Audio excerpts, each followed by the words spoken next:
తూర్పుగోదావరి జిల్లా నిడదవోలులో పురపాలక సంఘం వజ్రోత్సవాల కార్యక్రమం జరిగింది. ఈ కార్యక్రమానికి రాష్ట్ర పురపాలక శాఖ మంత్రి పొంగూరు నారాయణ ముఖ్య అతిథిగా హాజరయ్యారు. రాష్ట్ర ముఖ్యమంత్రి నారా చంద్రబాబు నాయుడు రాష్ట్రాన్ని అభివృద్ధి చేసేందుకు నిరంతరం కృషి చేస్తున్నారని చెప్పారు. ఈ కార్యక్రమంలో మంత్రి కందుల దుర్గేష్, టీడీపీ నాయకులు, కార్యకర్తలు తదితరులు పాల్గొన్నారు.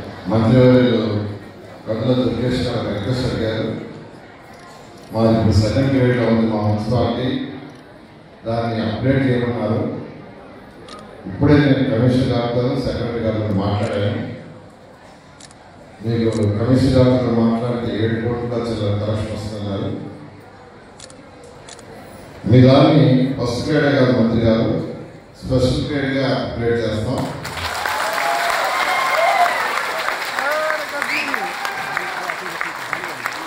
మీ చైర్పర్సన్తో మాట్లాడాను, మీ కమిషనర్ గారితో మాట్లాడా. ఇన్ యాంటిసిపేషన్ వాళ్ళ దగ్గర రిజర్వేషన్ ఇస్తే మీకు వచ్చిన 26, 27, 28 సాయంకాలం కల్లా మీకు ఆపరేషన్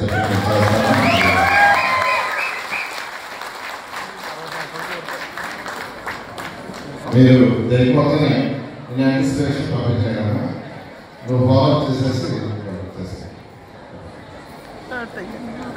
వేదిక అలంకరించిన గౌరవనీయ మంత్రివర్యులు కందుల దుర్గేష్ గారు మరియు మున్సిపల్ చైర్పర్సన్ ఈరోజు ఒక పక్క సంక్షేమాలు చేస్తూ మరొక పక్క అభివృద్ధి కార్యక్రమాలు చేస్తూ ఈ రాష్ట్రాన్ని అభివృద్ధి తీసుకుపోతున్నారు.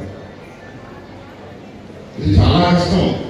నేను 14 ఇదే శాఖ మంత్రిని, మళ్ళీ ఇదే శాఖ అప్పుడు ఆర్థిక పరిస్థితి నాకు తెలుసు, ఇప్పుడు ఆర్థిక పరిస్థితి తెలుసు. అప్పుడు ఒక మున్సిపాలిటీ పోయి అక్కడ ఉన్న శాసనసభ్యులు కానీ చైర్పర్సన్స్ కానీ, సార్ మా మున్సిపాలిటీ డబ్బులు ఏమంటే 10 కోట్లు, 15 కోట్లు, 20 కోట్లు శాంక్షన్ చేసేవాడు. ఈరోజు 1 కోటి చేయాలని, 2 కోట్లు చేయాలని పట్టుకుంది. అయినా ముఖ్యమంత్రి గారి అపారంతో ఈరోజు కేంద్ర సహాయంతో ఈరోజు రాష్ట్రాన్ని ముందుకు తీసుకుంటున్నారు.